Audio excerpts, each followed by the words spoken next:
उष्णता ट्रॅप होते आहे पृथ्वीच्या वातावरणामध्ये आणि त्याच्यामुळे ते अधिक तापत आहे. तर ध्रुवीय प्रदेशावरचं बर्फ वितळणं, समुद्राची पातळी वाढणं, समुद्राकाठची शहरं पाण्यात जाणं, या सगळ्या गोष्टीचा धोका त्याच्यामध्ये आहे. त्या वेळांमध्ये कुठलंही लोकांनी काम करू नये, घराच्या बाहेर पडू नये याकरता सूचना देणं फार गरजेची गोष्ट आहे. आणि ते जर केलं तर निश्चितपणे मला असं वाटतं की आपल्या कार्बन फुटप्रिंट्स कमी होतील. हा जो उन्हाळा ऋतू सुरू आहे, उन्हाळ्यामध्ये दिवसेंदिवस उन्हाची तीव्रता जी आहे ती जास्त वाढत आहे. दरवर्षी उन्हाळा हा अधिक कडक होतो आहे आणि याच संदर्भामध्ये म्हणजे उष्णतेच्या लाटा का येतात, हीट वेव्ह ज्या येत आहेत त्या का बरं येतात आणि या सगळ्या मुद्द्यांवर बोलण्याकरता आपल्यासोबत आवटे सर आहेत. त्यांच्याकडनं आपण माहिती घेणार आहोत की उष्णतेचं प्रमाण जे आहे आपण बघतो आहे दरवर्षी नागपूरमध्ये किंवा ऑल ओव्हर आपल्या देशामध्येच आपण बघतो आहे की मोठ्या प्रमाणात उष्णता जी आहे किंवा हीट वेव्हचं प्रमाण जे आहे ते वाढत आहे. गेल्या वर्षीपेक्षा यावर्षी उन्हाळा जो आहे अगदी कडक तापतो आहे आणि नागपूर विशेषतः नागपूरमध्ये आपण बघतो की दरवर्षी उन्हाळ्यामध्ये 45 डिग्री सेल्सिअसच्या वर तापमान हे गेलेलं असतं. काय सांगाल यामागची नेमकी कारणं काय आहेत? नाही, याच्यामध्ये आपण जे पाहतो आहोत की जे वेगवेगळे घटक क्लायमेट चेंज आणि ग्लोबल वॉर्मिंग करता जबाबदार आहेत, तर या घटकांमुळं हे तापमान वाढतं आहे. म्हणजे आपण पाहतो आहोत की ज्या मोठ्या प्रमाणावर आपण जीवाश्म इंधन किंवा फॉसिल जे ऑइल वापरतो आहोत, सगळे कोळसा असेल किंवा इतर पेट्रोल डिझेलसारख्या गोष्टी असतील, त्याचा वापर, मोठ्या प्रमाणाचं औद्योगिकरण आणि बांधकामासाठी वापरणारं जे साहित्य आहे ते मुळात उष्णता रोधक असण्यापेक्षा उष्णता शोषून घेणारं असं सिमेंट कॉन्क्रीटसारखं साहित्य, याचा मोठ्या प्रमाणात वापर, या सगळ्याचा परिणाम म्हणून आपल्याला दिसतं आहे की तापमान आपलं वाढत चाललेलं आहे. आपण नागपूरपुरतं जरी बघायचं झालं तरी 1998 ते 2015 या काळामध्ये नागपूरचं तापमान जवळपास 1.33 डिग्री सेल्सिअसनं वाढलेलं आहे. त्याचं कारण या सगळ्या गोष्टी आहेत. कारण या सगळ्या हरितगृह वायूंमुळं मुळामध्ये उष्णता ट्रॅप होते आहे पृथ्वीच्या वातावरणामध्ये आणि त्याच्यामुळं ते अधिक तापतं आहे. त्याच्यामुळं दीर्घोत्तरी विचार म्हणून आपल्याला हे पाहिलं पाहिजे की आपल्याला एकूणच विकासाच्या प्रक्रियेकडं थोड्याशा वेगळ्या नजरेनं पाहिलं पाहिजे. अगदी आपण ज्याला म्हणतो की सार्वजनिक वाहतूक व्यवस्था ही जर आपण अधिक चांगली केली तर लोकांना व्यक्तिगत वाहनं वापरायची गरज पडणार नाही, ज्याच्यामुळं हे जे ग्रीन हाऊस गॅसेस आहेत त्यांचं उत्सर्जन कमी होईल. आता आपण बघतो की प्रत्येकजण आपली गाडी किंवा आपली कार वापरतो आहे. त्याची गरज जेवढी आपण कमी करू आणि आपल्यामधले अधिकाधिक लोक जेवढ्या मोठ्या प्रमाणावर सार्वजनिक वाहतुकीचा वापर करतील तेवढं आपल्याला हे तापमान कमी करण्याकरता हातभार लागणार आहेत. आणि या ज्या आहेत या मी जसं म्हटलं की ह्या एका अर्थानं लाँग टर्म मेजर्स आहेत आणि त्याचवेळी शॉर्ट टर्म मेजर्स करता आपल्याला हे पाहिलं पाहिजे की सर्व विभागांना एकत्र घेऊन एक हीट ॲक्शन प्लॅन आज सर्व शहरांच्यामध्ये जिल्ह्यामध्ये तयार आहे. तो हीट ॲक्शन प्लॅन अत्यंत तळमळीनं प्रामाणिकपणे राबवण्याची आपल्याला गरज आहे.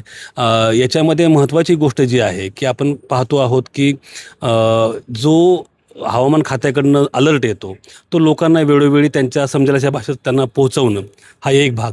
दुसरा भाग म्हणजे 11 ते 4 हा जो वेळ आहे त्या वेळांमध्ये कुठलंही लोकांनी काम करू नये, घराच्या बाहेर पडू नये याकरता सूचना देणं फार गरजेची गोष्ट आहे. शक्यतो आपली कामं 11च्या आत आणि 4च्या नंतर करावीत. याच्यामध्ये अगदी मी म्हटलं ना की अनेकदा काही सार्वजनिक कार्यक्रम असतात की जे मोठमोठे कार्यक्रम आपण घेतो आणि त्याच्यामध्ये सुद्धा आपल्याला दिसतं की अशा गोष्टी घडतात किंवा काही वेळा क्रीडा स्पर्धा असतात मोठ्या, तर या स्पर्धा यांचं आयोजन करताना सुद्धा आपण वेळेचं भान ठेवलं पाहिजे. फार काय आपल्याकडं हा सीझन जो आहे एप्रिल मेचा हा लग्न सारायचा सीझन आहे. या काळात लग्नसुद्धा दुपारच्या ऐवजी संध्याकाळी जर ठेवली तर ती खऱ्या अर्थानं सुखकारक होतील असं वाटतं. त्यामुळे या सगळ्या गोष्टी महत्त्वाच्या आहेत त्याच्यामध्ये. प्रदूषणाला म्हणजे आपण नेहमी म्हणतो की प्रदूषण जे आहे ते आता आपण बघतोय की मोठ्या प्रमाणात विकास कामं सुरू आहे, झाडांची तोड होते आहे, वृक्षतोड मोठ्या प्रमाणात होते आहे, त्यामुळे कुठेतरी जे आहे पृथ्वीचं तापमान वाढतं आहे. आणि नागपूरमध्ये आपण विशेष करून जर बोललो तर नागपूर ही ग्रीन सिटी म्हणून देखील ओळखली जाते. आता ज्याप्रमाणे इथे विकास कामं सुरू आहेत त्यामुळे झाडांची तोड असेल किंवा सिमेंटचे रस्ते आपण बघतो, प्रत्येक ठिकाणी आपल्याला सिमेंटचे रस्ते पाहायला मिळतात. तर यामुळे देखील आपल्या नागपूरमध्ये जे आहे उष्णतामान वाढलेलं आहे का? नाही, निश्चितपणे मी तेच म्हटलं की आपल्याला विकासाच्या मॉडेलकडं त्याचा पुनर्विचार करण्याची गरज आहे. आपल्याला हे पाहिलं पाहिजे म्हणजे कुठलंही विकास काम जेव्हा आपण सुरू करतो त्याचं नियोजन करतो त्या नियोजनाचा एक भाग असला पाहिजे की हे विकास काम केल्यामुळं सार्वजनिक आरोग्यावर काय परिणाम होईल आणि तो चांगला असेल की वाईट असेल. जर त्याचा अभ्यास करून तो विकास काम आपण नियोजित केलं पाहिजे. आणि जर तज्ज्ञांनी सांगितलं की याचे जे परिणाम आहेत ते अधिक घातक असतील तर मग त्या विकास कामामध्ये काय बदल करता येईल की जेणेकरून आरोग्यावरचे घातक परिणाम कमी करता येतील, हा विचार करून ते काम पुढे नेलं पाहिजे. हा त्यातला पहिला मुद्दा आहे. दुसरा मुद्दा आहे की कुठलीही बांधकामं किंवा रस्ता याच्या अनुषंगानं त्यातले तज्ज्ञ जे आहेत ते अशा पद्धतीचं मटेरियल आपल्याला करता येईल, निर्माण करता येईल का, वापरता येईल का की जे एकूण उष्णतेच्या अनुषंगानं उष्णता शोषून घेणार नाही आणि सिमेंट कॉन्क्रीटपेक्षा ते अधिक आरोग्यदायी असेल, याचा विचार आपल्याला करावा लागेल. आपण ज्याला म्हणतो की रिसर्च अँड डेव्हलपमेंट, तर संशोधन करून ते आपल्याला करावं लागेल. त्याच्याकरता लाँग टर्म करता याच्यामध्ये आपल्याला पैसा खर्च करण्याची गरज आहे की बाबा काय याचं वेगळं मॉडेल असू शकेल की जे आपल्याला कमी तापमानाकडे घेऊन जाईल. कारण आत्ता जे आपण पाहतो आहोत की याच वेगानं आपण चालत राहिलो तर प्रत्येक शहराचं, प्रत्येक राज्याचं, देशाचं तापमान जे आहे ते वाढतं आहे. आणि जे inter governmental panel for climate change आहे ते सांगतंय की हे जर आपण असंच करत राहिलो तर येणाऱ्या काही काळामध्ये पूर्वीपेक्षा 2 डिग्री सेल्सिअस तापमान वाढलेलं असेल. आणि हे फार घातक आहे. म्हणजे केवळ नागपूरसारख्या शहराकरता नव्हे तर ध्रुवीय प्रदेशावरचं बर्फ वितळणं, समुद्राची पातळी वाढणं, समुद्राकाठची शहरं पाण्यात जाणं, या सगळ्या गोष्टीचा धोका त्याच्यामध्ये आहे. नक्कीच.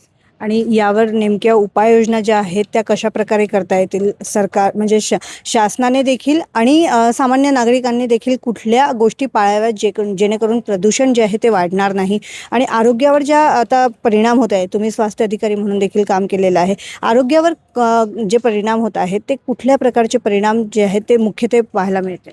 2 प्रश्न तुम्ही विचारलेत.